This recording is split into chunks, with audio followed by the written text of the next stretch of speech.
Okay, hello, welcome back to another video. Today I'm going to be teaching you a variation against the CARO KANN that was inspired by one of the world's most vicious, attacking super grandmasters, Alexei Shirov. Since I learned this theory, I have had nearly an 80% win rate against the CARO KANN and have beaten expert level chess players in classical games. Having this weapon in your arsenal will hopefully bring you similar success and allow you to crush every single person that has watched one Gotham chess video and now thinks they're a world-leading expert on the CARO KANN. Now, I have gone into quite a lot of depth on some of the most outrageous and brutal lines in this variation, so I've put timestamps in the description to help you navigate the video. But just before we get into it, I have one question for you. Pub quiz. What do the following have in common? London, Budapest, Berlin, Vienna. If you said chess openings, you'd be right, but that is not the answer I'm looking for. They're all places that the government will think you are when you use Atlas VPN. Right now, Atlas VPN is running a big deal. They are offering their premium service for just $1.83 per month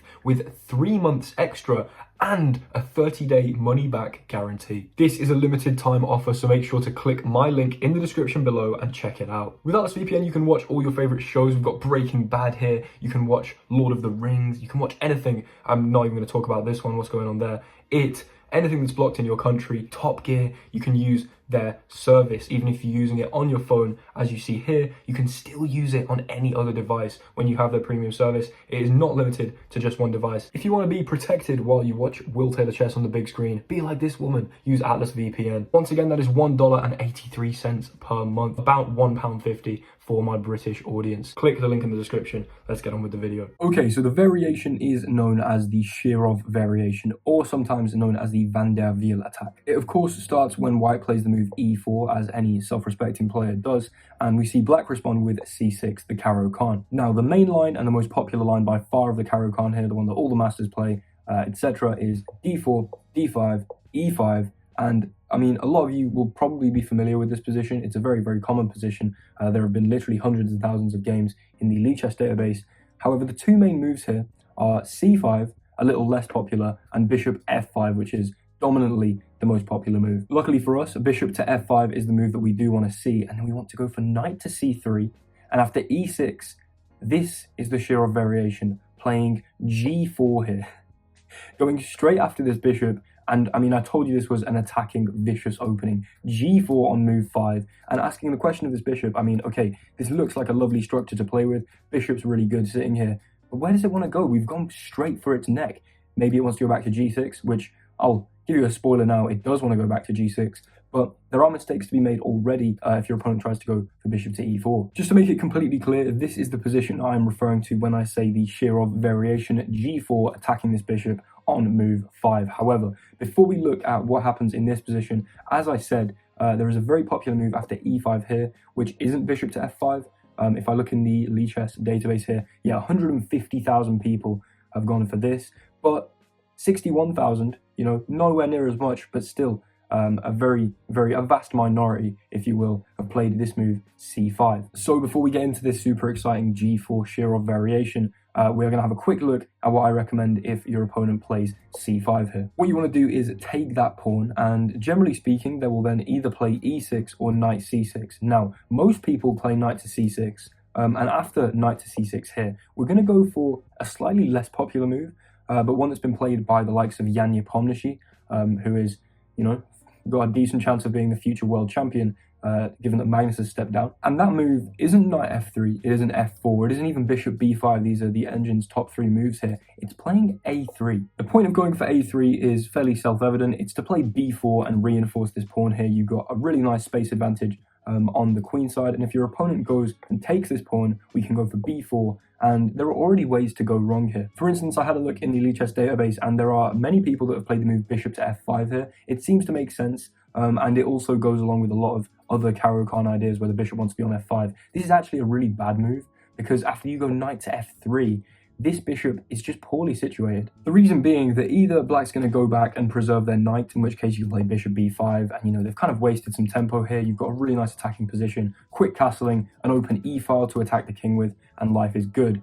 Or they don't go back, they take the knight, but then after queen takes, you're attacking this bishop here. And some of you might be thinking, okay, so what? I mean, e6, it just protects the bishop. This is exactly what you want. Gets the dark square bishop a little more open. But here, e6 has blocked the retreat of the light squared bishop, and we can go bishop to b5 check, which is disastrous for black. Unless you want to lose your queen with queen to d7, the only other legal move is king to e7, and then we're going to play c4, crashing open the center. And if you take here, there's actually a really fun line where check happens, they block, we take on b7, they have to block with the queen, and that is actually checkmate. Obviously, that exact line is not always going to happen. However, this idea of getting the pawns out like this, if your opponent tries to go for this bishop f5, e6 idea, you're going to be able to try and trade off this knight and put your bishop on b5. If instead of this move knight to c6 here, they go for e6, which I think is a little bit more intuitive, you know, you just attack the pawn straight away, you can still go for a3 here. And the point is that after bishop takes, we want to go queen to g4. The bishop's been drawn away from the defense of g7 here. We want to put our queen right there attacking it. This is a really unpleasant position in my opinion for black, because the bishop can't really exploit the queen for being here. The knight can't exploit the queen for being here because this pawn holds. Maybe you're going to get b4 at some point. The bishop can come to b2. Development is really, really easy. There's maybe bishop b5, even queen across to a4. Loads of attacking ideas here. But black has to address this problem. Here, one of the best moves is king to f8, just holding on to that pawn. I'm sure you can tell that's a very uncomfortable move, and you'll hopefully be able to press for an advantage, given the fact that your opponent's king stuck on f8. However, g6 here is probably the most intuitive move for a lot of you, just defending the pawn by pushing it. But here, you're just going to want to go knight f3, knight c6, knight c3, get the knights out. Your queen's in a really, really good spot, actually. And if your opponent tries to castle this way, then you can go h4, h5, try and tear this open, get the open h-file, the bishop can come out, you can castle queenside, and it's a really pleasant position for white. However, we are not here today to discuss at length the line with 3c5, i.e. c5 being played on the third move. We are here to discuss this beautiful position after g4. So, all of the masters here, literally 1,757 games have been played in this line. Every single master game has been played in this line. Every single master has played bishop to g6, of course. But first, we're going to have a quick look at the move that some more amateur players play, which is bishop to e4 here. What we're going to want to do is to take that bishop, pretty obviously. And after pawn takes, this is a horrible, horrible pawn. We want to go bishop g2 and attack the pawn. And here, if the move f5 occurs, we can take en passant. The knight can then take to be defending the pawn, but we can just hit them with g5 and kick that knight out the way. After the knight comes across to d5, we can pick up the pawn, and if g6 happens here, we can actually go for h4. The reason I say g6 is because they might be trying to flank out with the bishop and castle here. I just think it's an interesting line to look at. Obviously, we've picked up the pawn here, and so we're going to be doing well. We're material up. We've got this really annoying g pawn here. Our opponent might not want to let us put that on g6, so I think g6 is quite an intuitive move to play here. We can go straight for h4, as I said, and then, you know, they try and develop their other pieces. We go h5. They try and go here to castle. We take, check. Oh, sorry, yeah, check with the rook, and then check on g6. And it's kind of a nice idea that if they try and castle this way, which some of your opponents might try and do, then, yeah, just launch that h-pawn. Bishop's well placed. And yeah, this is a good example of a way to punish this. If back here, however, after bishop to e4 and knight takes e4, we see pawn takes, bishop g2, and the queen comes up trying to defend the pawn here, then we're actually going to want to go for knight to e2, ready to play knight to c3, attack the queen, attack the pawn. There is one specific line that I want to show you guys. If f5 now, what we want to do is play knight to f4, and if that queen goes to c4 and tries to stay active, this is insane. We play the move c3, okay, and then if your opponent now develops their knight, we go bishop f1 and the queen is trapped. Like, just, it's an absolutely ridiculous out of nowhere queen trap, but something to keep an eye on. We're going to be able to pick up this pawn. I mean, well, first of all, the queen's trapped in this line, but if they don't go for something like knight e7, let's turn on the engine here, and the best move, bishop to b4, absolutely outrageous stuff. They actually cannot really save the queen. If they try and go all the way back here, we can then pick up this pawn. Okay, but enough of the nonsense. We don't want to study the suboptimal moves anymore. We want to look at what happens if bishop to g6. Now, this here is the key position that you will almost always get in your games in this line when they go for e6 after developing their bishop here. Everyone's going to drop the bishop back. And here, you want to go knight g to e2, which looks like a bit of a weird move. I mean, maybe you thought you were going like h4, h5 really quickly to trap the bishop.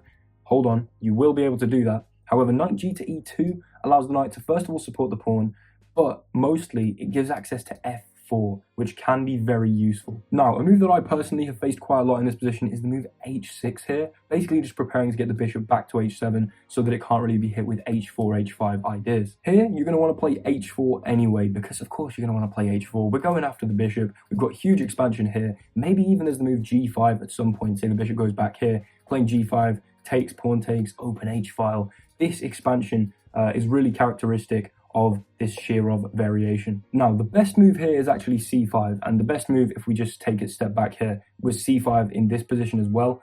We will look at the move c5 in this position, where we're then going to play h4, and if the move h6 is then played, hopefully you can see that if they played c5 here, it would transpose to the same position. So we're going to save the move c5 for the next sort of chapter of the study, and instead look at what happens if they go for a move like knight g to e7. In this position, the attacking players amongst you will be very glad to know that we go for the move f4. We just push all of our pawns. It's absolutely beautiful. This is master level theory. The fact you can get away with this astounds me, but this is what we go for. And here you can kind of see that your opponent starts to run out of moves. I mean, they can't really develop their bishop. They can't move their knight anywhere useful. They can't castle kingside, of course, because their kingside is so clogged up and under attack.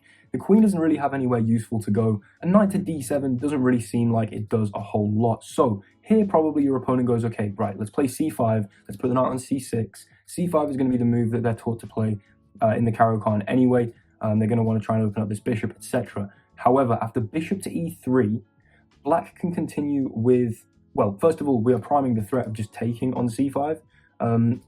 Black can continue with this knight to e6, or the other knight to d7, to try and hold this pawn a little more. However, we're going to look at the line where if they try and play b6 to defend the pawn, it's actually a huge mistake. Here we play what seems to be a completely impossible move. We want to go for the move f5, which is defended by 1, 2, 3 pieces, and we only defend it once. So I'm not quite sure how this is possible, but trust me it is, as I will now show you. After they take with the pawn, what we want to do is not play pawn recaptures. No, no, no. We now play knight to f4. We lurch forward and go after this bishop. And here, there is a huge mistake that our opponent can make. Say they want to hold on to this bishop, which is kind of what they've been trying to do. You know, they've got the bishop out, they've dropped it back, they've played h6 to create this little hole here for the bishop. It's very much conceptually cohesive with their game plan to try and drop this bishop back to h7 here. Now that is a terrible, terrible move. Here we want to play the move knight to b5, which just looks so like, how the hell does this punish this? It's on the other side of the board. However, there is the insane threat of knight to d6 check. Like, say our opponent plays something stupid and attacks the knight, we go check here, the king has to move, and then we can take on f7, forking the queen and the rook. The king's had to move, maybe there's even e6 at some point. It's a disaster. So here, the main move to defend the d6 square is to think, okay, well, I need to move this knight. I'll let the bishop do that job, because if knight there, bishop takes, pawn takes, queen takes pawn, I've just won a pawn. This is far less threatening, and that would, of course, be good for our opponent. However, if any of the 4 legal knight moves happen here, let's take, for example, knight to g6, we want to play the brilliant knight takes d5. Now, I'm sure many of you realize the point here is that if the queen takes the knight, we go knight c7 check and fork the queen and the king. Both of the knights attacking c7, beautiful stuff. And if they don't take the pawn, well, then they've lost a pawn. And if they defend, like for instance with knight a6 defending c7, we want to go queen to f3 and just be applying insane pressure down this diagonal. Pressure here, we can take this. The king is going to be at the mercy of our pieces. We can just castle. We're going to be safe over here. And we can bring a knight in, we can go check. This is the most attacking dominant position. It defends the knight as well, so you don't even have to worry about that. Trust me, you should win your game from here. Just out of interest, the evaluation here, the Stockfish evaluation is plus 8.3. Despite there being no material advantage, there is such positional dominance that it is plus 8.3 here. Even if your opponent doesn't go for this idea of b6, the point is that you are still threatening to play moves like h5, to maybe even move this knight to g3 and go f5, to play bishop d3, trade off the bishop, bring the queen to d3 and then play f5. You're going to crash through onto this king, and your king is going to find itself hopefully very safe on c1 and perhaps b1 later in the game. However, before, as I said, that was not the best move. h6 on move 6 there was not the best move for our opponent. So after they step the bishop back and we go knight g to e2, the best move and the most common move is the move c5 here. Now this is what your opponents probably will play a lot of the time, because you're not actually immediately threatening to trap this bishop, but but you are about to threaten to trap this bishop with h4 regardless. Now here, if the move h6 is played, which is very reasonable, just to give the bishop space to drop back into, we want to go for f4 anyway, and after c takes d4 and knight takes d4, knight e7, we want to go f5. It's just another line. For instance, they don't have to take here, but I can't show you every possible line. There are so many dynamic lines in this, but I'm trying to give you a general idea for some of the attacking patterns, so you can play this stuff yourself and, you know, get to grips with it. So here, if they take with the pawn, we play g takes, knight takes here, we want to go bishop b5 check. The knight blocks because otherwise the king has to move, or the queen blocks, so the knight's going to have to block here, and then we go e6. We gambit this whole pawn over here, we gambit both of these, we don't care about this. We go e6, we march through here, and if the pawn takes, which has to happen, otherwise we're going to take the knight here with either of the pieces, pawn takes is forced, we play knight takes, queen e7, you know, pinning the knight to the king, okay, and you're thinking, oh dear, what's going on here? We play queen takes d5, defend the knight, and after bishop to f7, going back, attacking the knight, pinning it to the queen, seems great. We want to take here, queen takes, bishop, oh sorry, not bishop takes yet, importantly, we want to go check while the queen's still pinned, forking here, and then after the king moves, we can take the queen, and yeah, whichever one they take, let's say they take the bishop, we can take the rook. If they take the knight, we can go and take this knight. This is a completely winning position, and it comes from this idea, as you see, of like if the knight comes here, we can go f5 takes, take back, and then go check and march through with that e pawn here. However, after you play f4, they do not need to take the pawn. They could, for instance, play the move knight to c6. Here, you're going to want to go for h5, force the bishop back to h7, and then go bishop to e3. Defending this here, you're threatening to take on c5. There is the move like queen to a5, which is quite interesting. But we're going to have a quick look at if bishop to e7, we're going to want to just play queen to d2, basically leaving ourselves with a beautiful position. If queen a5, we can play queen d2 as well, I believe, and we can castle queenside and just look at the state of the attack going on over here. We've got a well-held, like an extremely well-held base here to the pawn chain.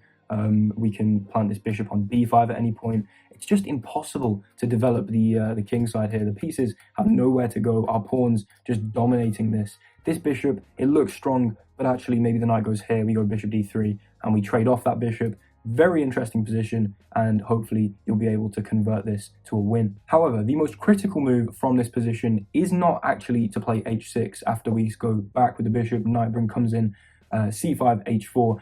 h6 isn't the most critical move.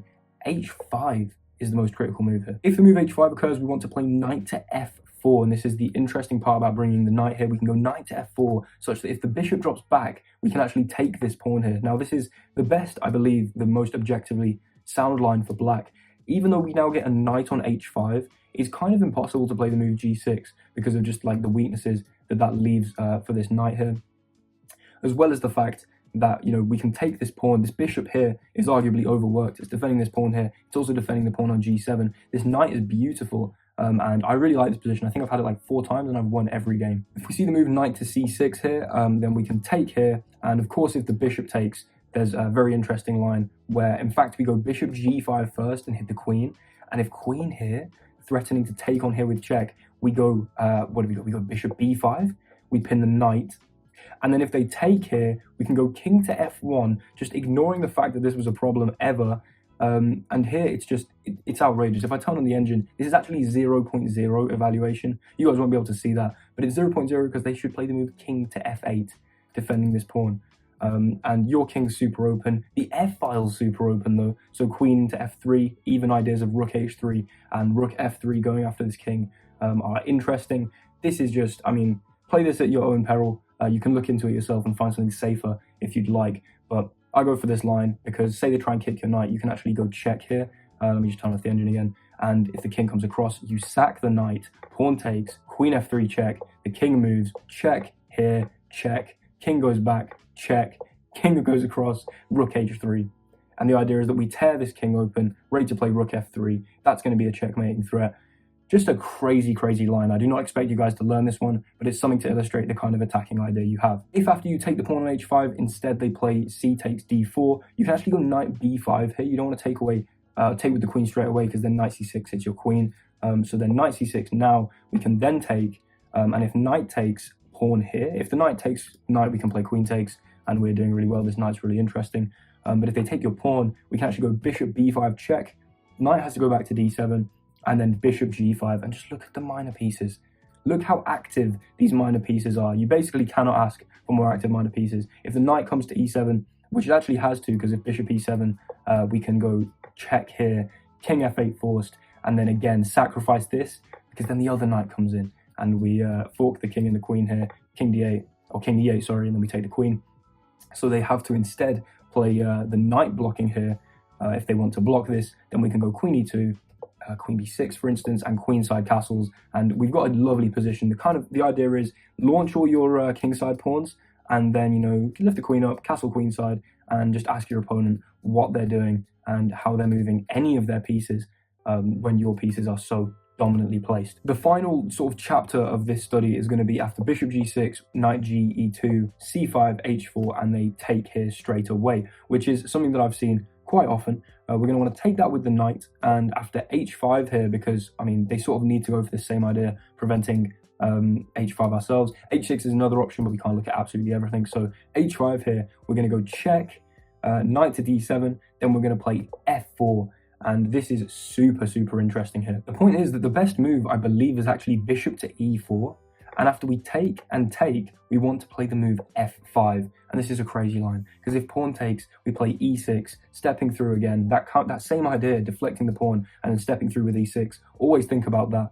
in this opening. And after fe6, we can play knight takes, queen has to move, knight takes bishop here, king moves, and we can pick up this knight, and if the queens trade, I mean, this is a very interesting line, because here you want to castle with check. That's actually the best move, but this is going to be a winning endgame. You have a bishop pair for a knight and a couple pawns, which doesn't sound like such a great advantage, but trust me, it will be if you just put your bishop on g5 and have a lovely time. If instead after this move f4, they try another one of the computer suggestions, which is taking here on g4, then we are going to play f5, you guessed it. And if bishop takes f5, we play knight takes, e takes, and we want to go queen takes d5. We've deflected this pawn here, which can often be overworked with the presence on f5 and also on d5 here. And after we take this, I mean, first of all, just look at the position. But secondly, there are some very interesting lines. For instance, if rook takes here, we can actually go queen takes, bishop takes, king takes, and then pick up the rook. Your opponent may think they can get away with taking this. Trust me, they cannot. And if instead of rook takes here in this position, they go for queen c7, which is another move trying to sort of get the queen more active, maybe threatening e5, bringing the rook across here as well to hold this knight, and maybe at some point trying to unpin, like get the bishop out and castle. I don't know. I mean, it looks very scary for black in my opinion. After the move e6 here, marching through, fe6, queen e6, the bishop blocks, and then we want to go bishop e3, which looks like a random move to play. Maybe we want to try queen g6, but actually we have to stop the idea of queen to g3 check, and we have to be able to block that with bishop to f2. So we go bishop e3 here, and then if queen d6, then we can take on f5, takes here, rook f1, and this is just a really interesting line because of queenside castles. This is way too deep for you guys probably to learn, but definitely very interesting. We want to play rook d1, and we hit this piece a billion times. The only way for our opponent to escape this, because they of course have to move the queen, is to go for check, bishop here, going back with check, trade the queens by force, but then we get to pick up this rook, and it's going to be a very interesting game for us. However, final thing, if your opponent takes this pawn, you play f5, and then they take here with the rook. This is actually one of the best lines for our opponent, because if we take, queen takes, and our king is super vulnerable, what we're going to want to do is just play rook to f1. And there's a really cool line here. After a move like bishop h7, for instance, they maybe decide to try and save the bishop, then we can take here, pawn takes, and it's not the best move. The best move is taking on here, but the most stylish move in my opinion, taking here on f8. The king has to take because the knight is pinned here, and after the king takes, we can fork the king and queen. In this position, by the way, it's a similar idea. If bishop tries to take, that we take the bishop here, and after pawn takes, can then pick up this pawn here and have this pin going on with the knight, and some really dynamic pressure here, maybe even bishop c4 at some point, but also maybe we get the bishop out and then just simply castle queenside, and this king is not going to be having a good time. So as a quick recap, after we reach this position and the bishop steps back, the main ideas are of course to go for knight g2, this is the main move here, preparing the idea of knight to f4 or f4 even. And yeah, after the move like c5, for instance, which is the best move, we go h4. We want to play f4 probably at some point, chase down this bishop, look for ideas of f5, deflecting this pawn to then open up the center and allow our pawn to march through. This king is hopefully going to be caught unawares and just sitting in the center. We can probably castle a lot quicker than our opponent can, because we've basically entirely slowed down the movement of their kingside pieces. So thank you very much for watching. That was a lot of information, so maybe watch this video 12 times and click on all the ads. Probably that will make you better at chess.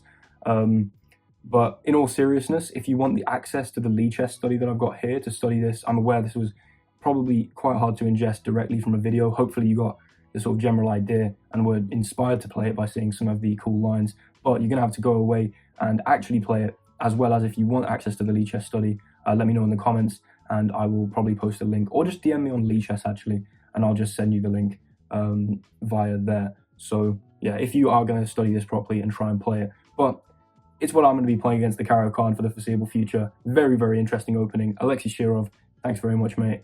Cheers for your innovation. And yeah, I'll see you in the next one. Thanks again for watching. Goodbye.